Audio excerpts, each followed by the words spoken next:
Late us move to the next one. देखो भाई, हमने एक एप्लीकेशन की है ना, जॉन डाल्टन्स लॉ की हमने एक एप्लीकेशन कंप्लीट कर दी है। उसका एक न्यूमेरिकल हमने लिया, कैसे इसको करना है, we have gone through that, right. So अब इसकी एक सेकंड एप्लीकेशन जो बहुत ही छोटी सी एप्लीकेशन है, लेकिन इसके अंदर एक नई कॉन्सेप्ट आपको सीखने को मिलेगी। देखिए कैसे, लिखो second application, application of to find out the pressure of a dry gas. ये कॉन्सेप्ट कहां से आई, ड्राई गैस या फिर मॉइस्ट गैस। एक्चुअल में क्या होता है, जब हम एक्सपेरिमेंट करते हैं ना या किसी भी गैस को बनाते हैं लैब में, तो आपको ये एक सेटअप देखने को मिला होगा मैक्सिमम टाइम कि भाई यहाँ से इस साइड से मान लो वो गैस बन के तैयार हो गई, हमने उसको यहाँ पे वाटर के अंदर, इन्वर्टेड वाटर कॉलम के अंदर ऐसे कलेक्ट कर लिया है ना, समथिंग लाइक दैट। मान लो ऐसे करके ऐसे, हाँ ठीक है, और ये इन्वर्टेड वाटर कॉलम है, ऐसे हमने लगाया हुआ है, राइट। ऐसे होता है ये। फिर इसमें क्या होता है कि पानी जो है ना ऐसे ऊपर गया होता है, लेकिन इस गैस के प्रेशर से ये क्या होता है, यहाँ पे प्रेशर बढ़ता जाता है, फिर ये पानी धीरे धीरे नीचे आता है, और एक टाइम ऐसा आएगा कि फिर ये आना बंद कर देगा, है ना। जैसे जो गैस आनी थी वो आ गई, अब ये स्टॉप हो गई है ना। फिर उसके बाद में गैस यहाँ पे है, तो ये slowly, so this is called levelling of water. Okay, levelling of water हो गया है। अब इसके बाद में यहाँ पे दो चीजें हैं भाई, क्या क्या है, एक तो गैस है और दूसरा वाटर की खुद भी वो वेपर बनाएगा ना। ये जो मैं स्टार बना रहा हूं, ये मान लो कि वाटर वेपर है, तो गैस प्लस में वाटर वेपर, आप ये बोल सकते हो। यहाँ पे दो चीजें हैं। तो एक बात बताइए, अगर मान लो कोई भाई लोग यहाँ पे एक मैनोमीटर लगा के एक मैकेनिज्म ऐसा लगाए, यहाँ पे प्रेशर मेजर करेगा, तो टोटल प्रेशर किसका आएगा, pressure of the gas, I mean to say that pressure of the dry gas plus में pressure of the water vapour. तो यहाँ according to John Dalton's law, या मैं लिखता हूं according to Dalton's law of partial pressure, हाँ क्या होगा, P will be equal to pressure of dry gas plus pressure of water vapour. ऐसे लिख सकते हैं हम, कोई प्रॉब्लम नहीं है। ये जो प्रेशर है ये पूरी गैस का। अब इस पूरी गैस को, गैसियस मिक्सचर को बोला गया मॉइस्ट गैस, मॉइस्ट या नहीं, मॉइस्ट गैस होती है जब उसके अंदर वाटर वेपर मिली हुई है, दिस प्लस दिस। तो ये किसके बराबर हो गया, P ड्राई गैस प्लस में P वाटर वेपर। तो ये तो रीडिंग से पता लग जाएगा, ये तो हमारा टोटल प्रेशर है ना मोस्ट गैस का। लेकिन अगर आपको ये फाइंड आउट करना है तो इसको इसमें से घटाना पड़ेगा। तो मैं क्या कर दूंगा, P dry gas will be equal to P moist gas minus में P वाटर वेपर। और आपको जान के बहुत ही मतलब हैरानी वाली बात ये होगी, ये जो प्रेशर है ना, very important term, pressure of water vapour is also known as aqueous tension. ठीक है, न्यूमेरिकल में आपको ये वर्ड मिलेगा कि aqueous tension of water is this much. Okay, और ये अलग अलग टेम्परेचर पे अलग अलग होती है, ये भी ध्यान रखना। तो उस पर्टिकुलर टेम्परेचर पे वो एक्वस टेंशन देगा, वो वैल्यू आप यहाँ पे रखोगे, टोटल प्रेशर की रीडिंग होगी, वो मोस्ट गैस की रीडिंग होगी, उसमें से माइनस कर दोगे, क्या आ जाएगा, pressure of the dry gas. इसका आपको टेबल मिलेगा। तो मैं यहाँ पे क्या लिख सकता हूँ, pressure of dry gas will be equal to pressure of moist gas minus में एक्वस टेंशन, ऐसे लिख सकता हूँ। यही है हमारा required formula for the dry gas. ठीक है, total pressure of the moist gas minus में aqueous tension of water at that particular temperature. Understood? इतना, यही दो एप्लीकेशंस हैं। अब देखो ये जो चीज है ना, है तो दो एप्लीकेशन, लेकिन इसी चीज को डिफरेंट डिफरेंट न्यूमेरिकल में यूज किया गया है। और कभी कुछ दे देंगे, है ना, बच्चों को थोड़ा सा वो करने के लिए। तो आप न्यूमेरिकल को बड़े ध्यान से पढ़ना और अपना Dalton's law partial pressure apply करते हुए उसको निकाल देना। आपके पास दो ही एक्सप्रेशन है अभी, एक ये है P is equal to P A plus P B, और दूसरा है आपका P A is equal to X A into P, और एक्स जो सबका मैं बोल सकता हूं सबसे important, PV is equal to NRT, PV is equal to NRT, and this is also applicable to individual gases because those gases are taken as ideal gases. So P A को मैं यहां से भी निकाल सकता हूं, पीबी को भी निकाल सकता हूं, उनकी वैल्यू यहां पे पुट करके ये निकाल सकता हूं, ये आ गया। और अगर ये मेरे पास है, सुनो, ये मेरे पास पहले आ गया, तो मैं एक्स ए निकाल सकता हूं, कंसंट्रेशन आ जाए, कुछ भी निकाल सकता हूं अगर आपके पास ये तीन इक्वेशन है तो। ठीक है, now come to the next important topic, that is Graham's law. Graham's law of diffusion, नाम सुना है डिफ्यूजन का, है ना? डिफ्यूजन क्या होता है? एक इसमें टर्म और आती है, दैट इज इफ्यूजन। दो टर्म होती है बेटा, वन इज डिफ्यूजन और समटाइम्स एक टर्म आपको सुनने के लिए मिली होगी, इफ्यूजन। डिफ्यूजन का मतलब क्या होता है? कोई भी गैस जब स्प्रेड आउट होती है ना, स्प्रेड आउट होती है वो, है ना, spreading of a gas through out the volume available, उसको जितनी वॉल्यूम अवेलेबल हुई उसमें वो स्प्रेड आउट होती है। जैसे मान लो ये कंटेनर है, यहाँ पे मैंने एक दीवार खींच रखी है, इसके अंदर एक गैस है ना, किसी प्रेशर और इस वॉल्यूम में टेम्परेचर पे गैस है। जैसे ही मैं इसको हटा दूंगा, ये मैंने दीवार हटा दी, मैंने ये ऐसे आउट कर लिया, तो क्या होगी? अब ये पूरी गैस पूरी अवेलेबल वॉल्यूम में फैल जाएगी। This spreading of the gas in the volume available is called diffusion. अब इसको समझते हैं, थोड़ा सा एक टेक्निकल डिफरेंस है। कैसे?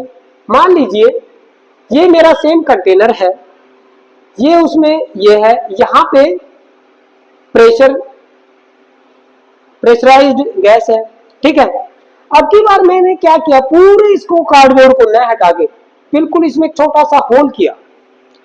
Now the leaking out of a gas या pressurised gas through a small hole, है ना, ये प्रेशर के साथ ऐसे आएगी, और इसमें जैसे जैसे टायर में पंक्चर होता है ना, टायर में पंक्चर बोल सकते हो, या सिलेंडर में से जब गैस लीक आउट होती है तो एक साउंड के साथ भी निकलती है वो, है ना। So this is known as the escaping out of a pressurized gas through a fine hole और orifice, इसको ओरिफिस भी बोलते हैं, छोटा सा जो होल होता है orifice, is known as effusion. और जैसे ही ये इफ्यूजन होगा, फिर उसके बाद में फिर क्या है, ये स्प्रेड आउट होती है जितनी अवेलेबल वॉल्यूम में, है ना। एक बार तो प्रेशर के साथ ऐसे आएगी, फिर ये spread out. I mean to say that effusion is followed by diffusion. Understood? तो एक ये पॉइंट हमें नोट करना है, दोनों की डेफिनेशन नोट डाउन करनी है, डिफ्यूजन और इफ्यूजन की, फिर उसके बाद में इसके ऊपर चलेंगे। चलिए नोट डाउन करो डिफ्यूजन की। मैं यहाँ पे कॉन्सेप्ट मैंने आपको समझा दी, ठीक है बेटा। अब हम इसकी डेफिनेशन लिख लेते हैं। डिफ्यूजन लिखो, आप नोट डाउन करते जाओ थोड़ी थोड़ी चीजों को, ठीक है। Diffusion, the spreading of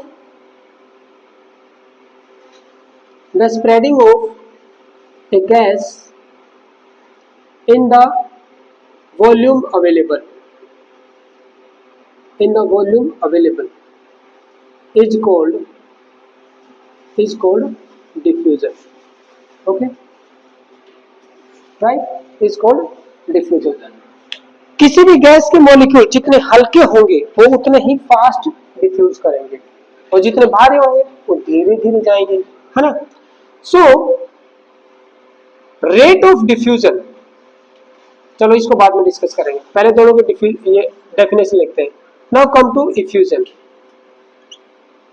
effusion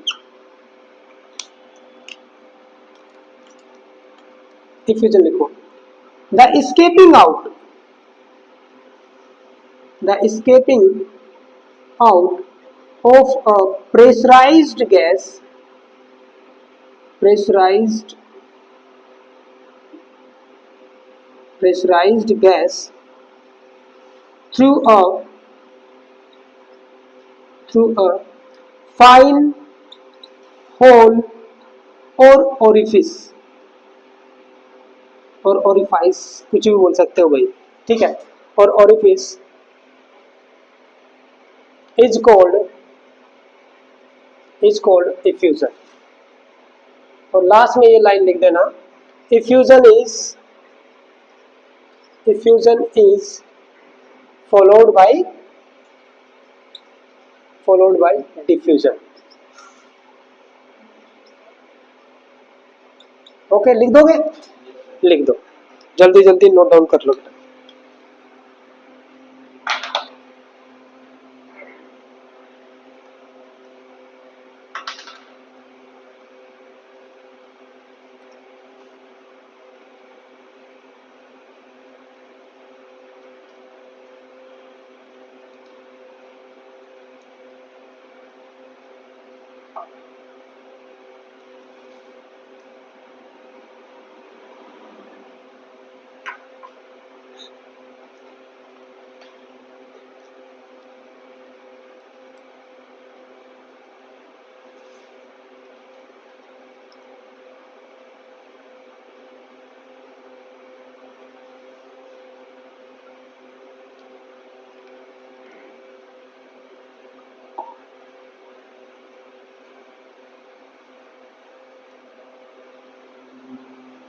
चलो,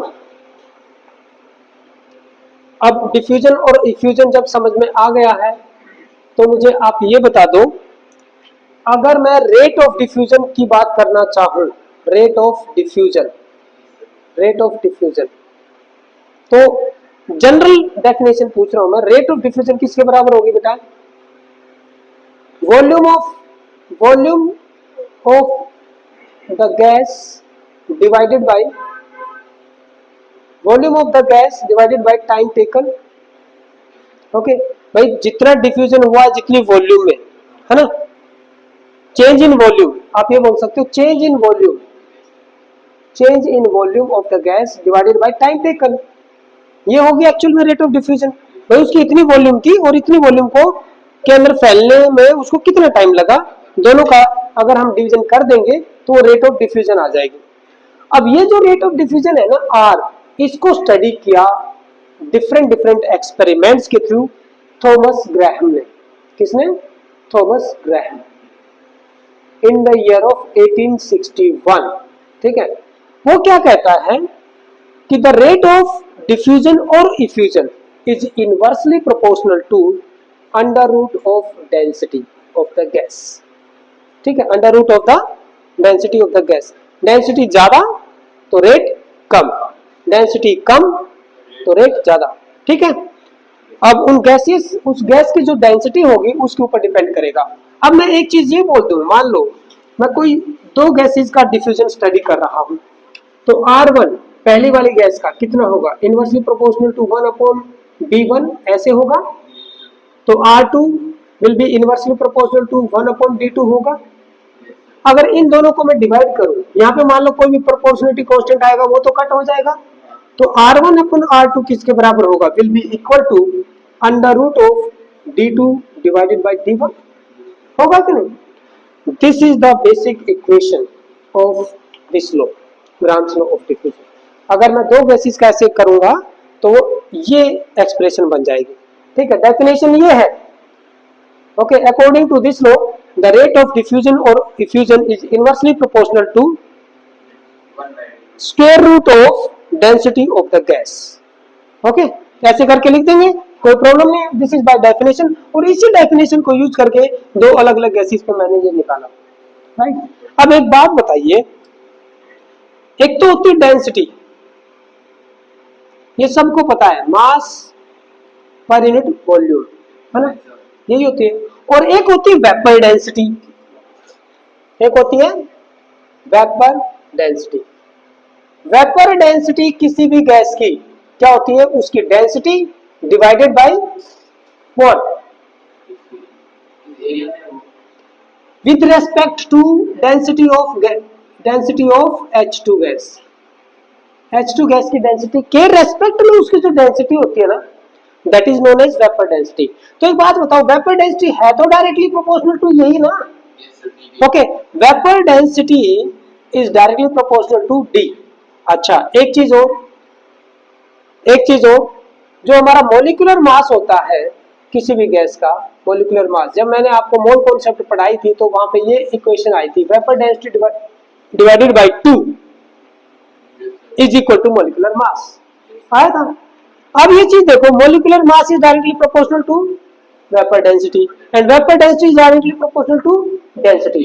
तो इस फैक्ट को अगर मैं मान लो यहाँ पे पुट अप कर दूं तो ये क्या आएगा, R1 upon R2 will be equal to under root of M2 upon M1। क्यों? क्योंकि molecular mass is directly proportional to vapour density and vapour density is directly proportional to density. तो ये तो रेशियो वाली चीज है ना, डायरेक्टली आ रहा है। तो यहाँ पे D2 डिवाइडेड बाई D1 का जो वैल्यू आएगा वो M2 अपॉन M1 आएगा, बाकी सारी चीजें कैंसिल आउट हो जाएंगी। ये जो 2 है मान लो, या यहाँ पे ये जो प्रोपोर्शनलिटी कांस्टेंट आएगा वो सब कैंसिल आउट होते चले जाएंगे रेशियो में, है ना। तो क्या ये इसके बराबर नहीं आएगी? यानी कि डेंसिटी की जगह पे मैं मोलिकुलर मास भी लिख सकता हूँ दोनों गैसेस का। ये कब कंडीशन है? ये कब? At a given temperature and pressure, at a given temperature and pressure. Okay, एक गिवन टेम्परेचर और प्रेशर की कहानी है ये। अब किसी ने सवाल उठाया कि भी मैं तो डिफ्यूजन के दौरान ये भी देखता हूं कि भी टेम्परेचर कई बार डाउन हो जाता है, किसी गैसेज में बढ़ भी जाता है ना। तो क्या टेम्परेचर और प्रेशर अगर हम चेंज कर दें तो ये फॉर्मूला क्या निकलेगा? ठीक है, अब बात आ जाती है इस पे। तो यहां तक एक बार नोट डाउन करो आप, ठीक है, इतना नोट डाउन करो। अभी हम एट सेम टेम्परेचर और प्रेशर की कहानी पढ़ रहे हैं, उसमें ये फॉर्मूला आएंगे under condition, under given condition of temperature and pressure. Okay, temperature and pressure are not changing, दोनों गैसेज को मैं सेम टेम्परेचर सेम प्रेशर पे ले रहा हूं। ओके,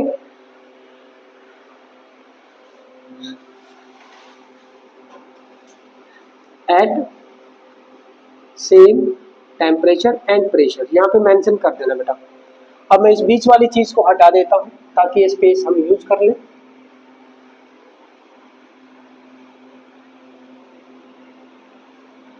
नोट डाउन करो आप।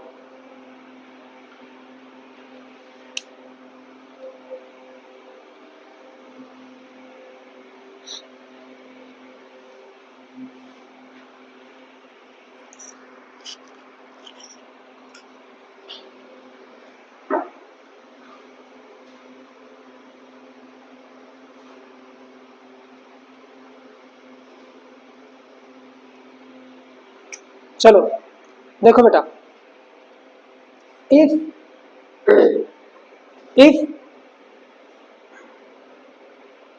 pressure is changed from P1 to P2, okay, from P1 to P2, तो क्या होगा भाई, R1 upon R2। Okay, change नहीं, इफ प्रेशर इज डिफरेंट, एक है प्रेशर P1 पे, एक है प्रेशर P2 पे।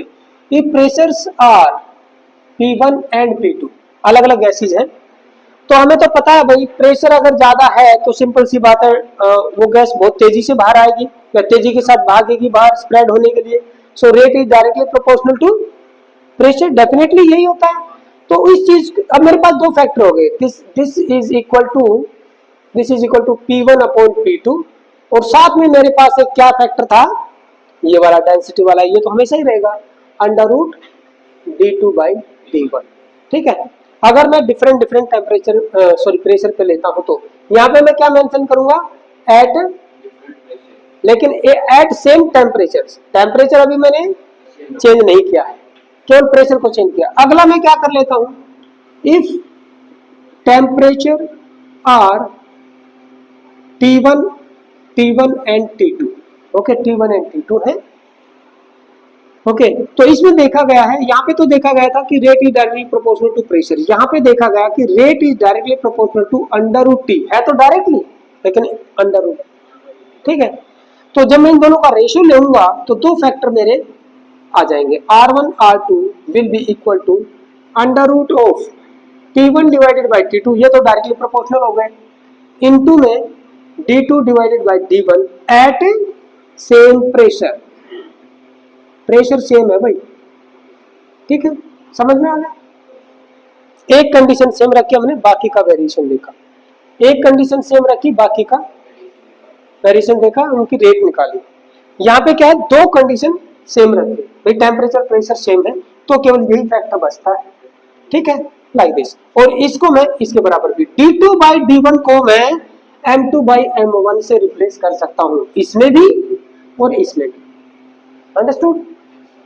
तो आप इसको ऐसे भी लिख सकते हो P1 by P2 under root M2 by M1, यहाँ पे मैं क्या लिख सकता हूँ, T1 by T2 into, directly आता ना, हाँ ये तो डायरेक्टली है M2 बाई M1, ठीक है, डायरेक्टली M2 बाई M1, जैसे डेंसिटी का है वैसे ही मोलिकुलर मास का, ठीक है ना, समझ में आ गया। ये इसकी मतलब अलग अलग कंडीशन पे ये एक्सप्रेशन आ गई है, ये न्यूमेरिकल में काम आएंगे भाई, कोई ज्यादा डिफिकल्ट नहीं है, बस आपको इतना ध्यान रखना है, जैसे मान लो ये वाली चीज ध्यान रखनी, प्रेशर के डायरेक्टली, तो इसमें पुटअप करते चले जाओगे, अलग अलग गैस है उनका अलग अलग प्रेशर है। दूसरा ये वाली चीज, ठीक है, वो पुटअप कर दो, बाकी ये तो कंफर्म हो ही चुका है हमें, है ना, ये वाला हो चुका है। और एक ये मॉलिक्यूलर मास वाला, मॉलिक्यूलर मास वाला कैसे आया मैंने आपको बता दिया, मॉलिक्यूलर मास वेपर डेंसिटी के डायरेक्टली प्रोपोर्शनल होता है, क्योंकि vapour density divided by 2 is equal to molecular mass, vapour density is directly proportional to density, तो जो रेशियो निकालेंगे इनका वो M2 अपॉन M1 ही आएगा। So this is all about Grant's law and its use, you can say, right? Now you note it down.